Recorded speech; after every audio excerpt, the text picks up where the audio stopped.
یرمیہ 45واں باب۔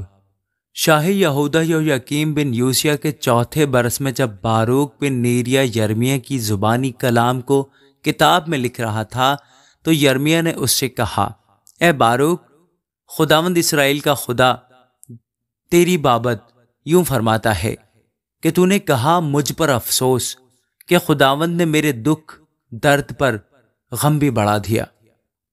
میں کراہتے کراہتے تھک گیا اور مجھے آرام نہ ملا۔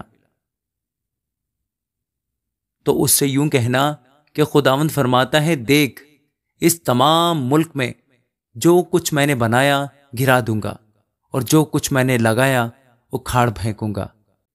اور کیا تو اپنے لیے امور عظیم کی تلاش میں ہے؟ ان کی تلاش چھوڑ دے، کیونکہ خداوند فرماتا ہے، دیکھ، میں تمام بشر پر بلا نازل کروں گا، لیکن جہاں کہیں تو جائے تیری جان تیرے لیے غنیمت ٹھہراؤں گا۔ آمین۔ یرمیہ 46واں باب۔ خداوند کا کلام جو یرمیہ نبی پر اقوام کی بابت نازل ہوا۔ مصر کی بابت۔ شاہ مصر فرعون نکوا کی فوج کی بابت جو دریائے فرات کے کنارے پر کرکمس میں تھی، جس کو شاہ بابل نبوکدنضر نے شاہ یہودہ یویاقیم بن یوسیہ کے چوتھے برس میں شکست دی۔ سپر اور ڈھال کو تیار کرو اور لڑائی پر چلے آؤ۔ گھوڑوں پر ساز لگاؤ، اے سوارو تم سوار ہو اور خود پہن کر نکلو۔ نیزوں کو سیکل کرو، بختر پہنو۔ میں ان کو گھبرائے ہوئے کیوں دیکھتا ہوں؟ وہ پلٹ گئے، ان کے بہادروں نے شکست کھائی۔ وہ بھاگ نکلے اور پیچھے پھر کر نہیں دیکھتے، کیونکہ چاروں طرف خوف ہے۔ خداوند فرماتا ہے، نہ سبکپا بھاگنے پائے گا، نہ بہادر بچ نکلے گا۔ شمال میں دریائے فرات کے کنارے انہوں نے ٹھوکر کھائی اور گر پڑے۔ یہ کون ہے جو دریائے نیل کی مانند بڑا چلا آتا ہے، جس کا پانی سیلاب کی مانند موجزن ہے؟ مصر نیل کی طرح اٹھتا ہے اور اس کا پانی سیلاب کی مانند موجزن ہے۔ اور وہ کہتا ہے، میں چڑھوں گا اور زمین کو چھپا لوں گا، میں شہروں کو اور ان کے باشندوں کو نیست کر دوں گا۔ گھوڑے برانگیختہ ہوں، رت ہوا ہو جائیں، اور کوش و فوت کے بہادر جو سپر بردار ہیں اور لودی جو کمان کشی اور تیر اندازی میں ماہر ہیں نکلیں، کیونکہ یہ خداوند رب الفاج کا دن یعنی انتقام کا روز ہے، تاکہ وہ اپنے دشمنوں سے انتقام لے۔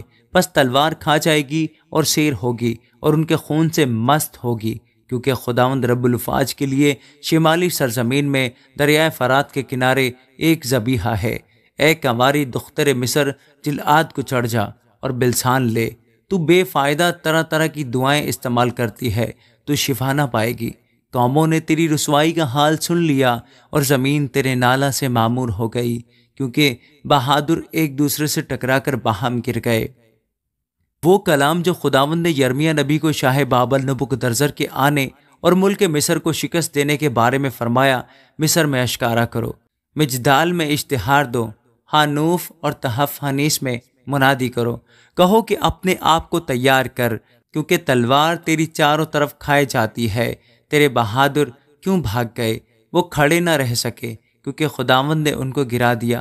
اس نے بہتوں کو گمراہ کیا، ہاں وہ ایک دوسرے پر گر پڑے اور انہوں نے کہا، اٹھو، ہم مہلک تلوار کے ظلم سے اپنے لوگوں میں اور اپنے وطن کو پھر جائیں۔ وہ وہاں چلائے کہ شاہ مصر فرعون برباد ہوا، اس نے مقررہ وقت کو گزر جانے دیا۔ وہ بادشاہ جس کا نام رب الفاج ہے یوں فرماتا ہے کہ مجھے اپنی حیات کی قسم، جیسا تبور پہاڑوں میں اور جیسا کرمل سمندر کے کنارے ہے، ویسا ہی وہ آئے گا۔ اے بیٹی جو مصر میں رہتی ہے، اسیری میں جانے کا سامان کر، کیونکہ نوف ویران اور بسم ہوگا، اس میں کوئی بسنے والا نہ رہے گا۔ مصر نہایت خوبصورت بچھیا ہے، لیکن شمال سے تباہی آتی ہے، بلکہ آ پہنچی۔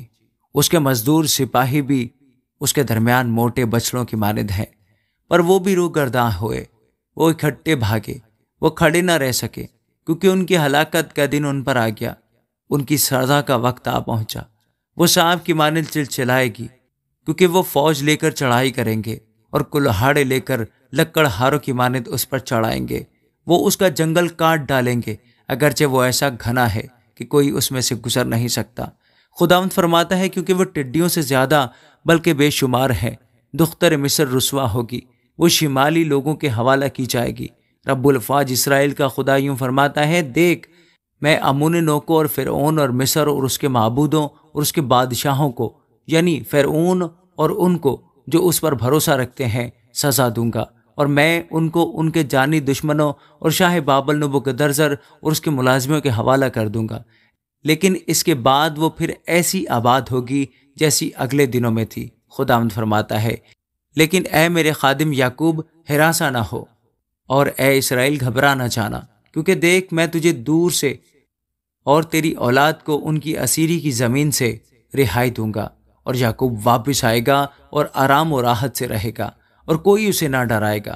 اے میرے خادم یعقوب ہراساں نہ ہو، خداوند فرماتا ہے، کیونکہ میں تیرے ساتھ ہوں، اگرچہ میں ان سب قوموں کو جن میں نے تجھے ہانک دیا نیست و نابود کروں، تو بھی میں تجھے نیست و نابود نہ کروں گا، بلکہ مناسب تنبیہ کروں گا اور ہرگز بے سزا نہ چھوڑوں گا۔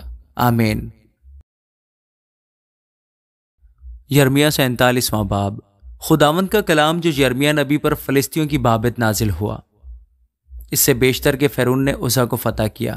خداوند یوں فرماتا ہے کہ دیکھ شمال سے پانی چڑھیں گے اور سیلاب کی طرح ہوں گے، اور ملک پر اور سب جو اس میں ہیں، شہر پر اور اس کے باشندوں پر بہہ نکلیں گے۔ اس وقت لوگ چلائیں گے اور ملک کے سب باشندے نالہ کریں گے۔ اس کے طاقتور گھوڑوں کی سموں کی ٹاپ کی آواز سے، اس کے رتھوں کے ریلے اور اس کے پہیوں کی گڑگڑاہٹ سے باپ کمزوری کے باعث اپنے بچوں کی طرف لوٹ کر نہ دیکھیں گے۔ یہ اس دن کے سبب سے ہوگا جو آتا ہے کہ سب فلسطینیوں کو غارت کرے، اور سور اور سیدھا سے ہر مددگار کو جو باقی رہ گیا ہے نیست کرے، کیونکہ خداوند فلسطینیوں کو یعنی کفتور کے جزیرہ کے باقی لوگوں کو غارت کرے گا۔ غزہ پر چندلا پن آیا ہے، اسکلون اپنی وادی کے بقیہ سمیت نیست کیا گیا۔ تو کب تک اپنے آپ کو کاٹتا جائے گا؟ اے خداوند کی تلوار، تو کب تک نہ ٹھہرے گی؟ تو چل اپنے غلاف میں آرام لے اور ساکن ہو۔ وہ کیسے ٹھہر سکتی ہے جبکہ خداوند نے اسکلون اور سمندر کے ساحل کے خلاف اسے حکم دیا ہے، اس نے اسے وہاں مقرر کیا ہے۔ آمین۔